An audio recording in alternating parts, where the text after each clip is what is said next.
तो hello guys, आज के वीडियो में बहुत मज़ा आने वाला है क्योंकि आज हम आपको बताएंगे कि भोजपुरी इंडस्ट्री का राजा कौन है।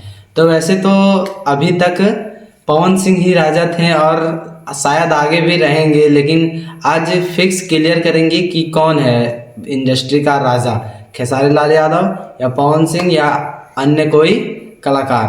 तो मेरे ख्याल से अभी भी जैसे 30 साल से राज कर रहे हैं पवन सिंह, एक तरफा राज कर रहे हैं। शायद वर्तमान में भी पवन सिंह है ही किंग, क्योंकि अभी 2-4 दिन पहले शायद एक गाना आया था पवन सिंह का, कमर दबा दी, और खेसारी लाल का भी शायद एक गाना आया था उसी समय और उसी डेट में भी।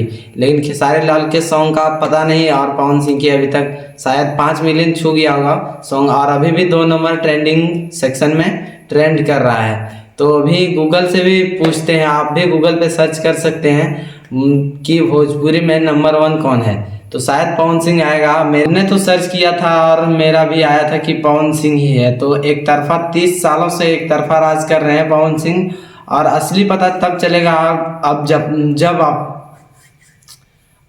तब चलेगा जब आप लोग कमेंट में बताएंगे कि इंडस्ट्री का राजा कौन है, खेसारी लाल यादव या पवन सिंह। तो चलिए कमेंट करिए, मिलते हैं आप लोगों के साथ नेक्स्ट वीडियो।